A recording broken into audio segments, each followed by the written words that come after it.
I've been saying for the past couple of weeks, the next time I run into this mural, that I was going to make a video. The last time I had to write down the cross streets, I said I'm going to remember. But today, I hadn't even planned on coming this way today. I ran right into this mural again. So I decided to get out my car and make a quick video. And I'm going to show you. Ellum, I had to go back and look at my notes, but Ellum is I'm in Deep Ellum, a neighborhood in Dallas. Ellum has a Latin definition. I put it on the screen. But let me run across the street so I can show you this huge mural on this wall. A lot of people tend to think that these things don't have meaning, and they do. So there was a hit and run accident down here maybe a month, maybe a little bit longer than that, because I made a video maybe about 6 weeks ago. A young man barely out of college was down here at a concert and got killed in a hit and run accident down here in Deep Ellum. Last Saturday, a young man that works at a beauty supply store was telling me that he used to be a club promoter. He was recently in an accident involving a truck. He said, I believe God is trying to get my attention. I know this is the end of times and this and that. I said, you don't have to believe, he is trying to get your attention. And he's also in another lifestyle, because he was talking about his ex-boyfriend. Anyway, he said, I used to be a club promoter. He said one night he was supposed to be out and he was not. He said a young lady was down here partying in Deep Ellum maybe 2 years ago. She left her 9-year-old son in the hotel, or daughter, can't remember which one, 8 or 9 years old, in the hotel. She was down here partying in Deep Ellum, and somebody randomly came into the bar, club, wherever they were, and she got killed. So let me run across the street and show you this mural. This is a mural of Erykah Badu. My. Yeah. I'm sure this took hours to do. She is from Dallas, and the tag says she ill. I did a video about Erykah Badu maybe a year and a half, almost 2 years ago. I was a place I would pick up shifts at this one place where I was in that area. In another area.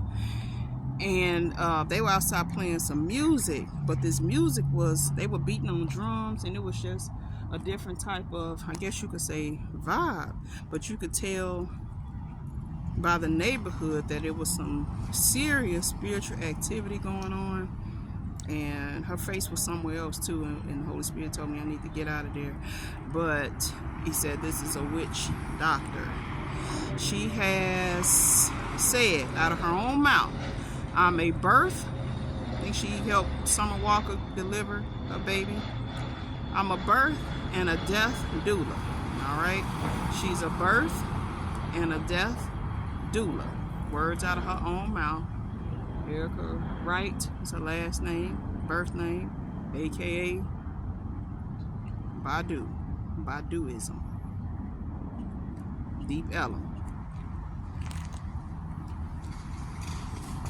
I was asking when it comes to being a doula, how hands-on are you? Because, sometimes, it might be in a different state, a different area, different zones. So how do you? So my doula services start from the beginning of the pregnancy, maybe the 3rd month.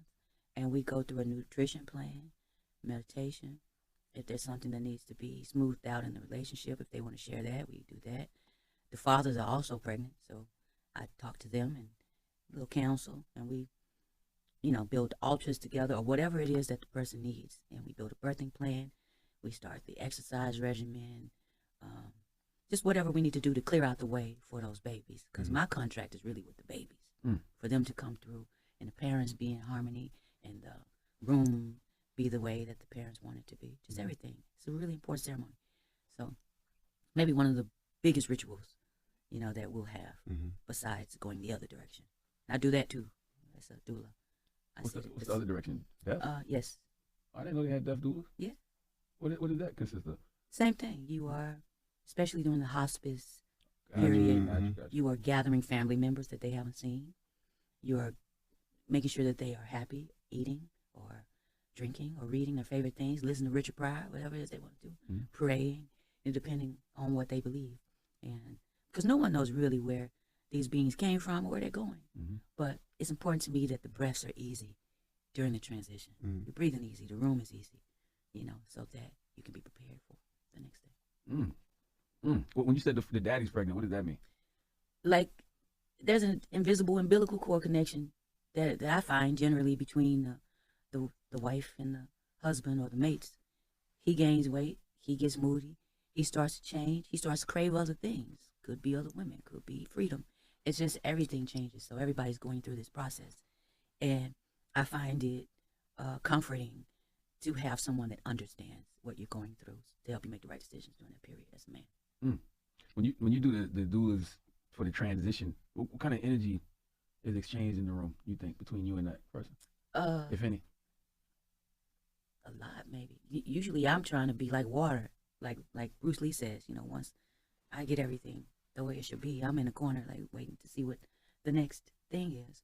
And sometimes I'm at the forefront when the person doesn't really have a lot of family. We're reading, we're watching their favorite show, we're watching Steve Harvey, we're laughing, we're massaging the feet, combing the hair, braiding the hair, sometimes brushing the teeth if they can't do that.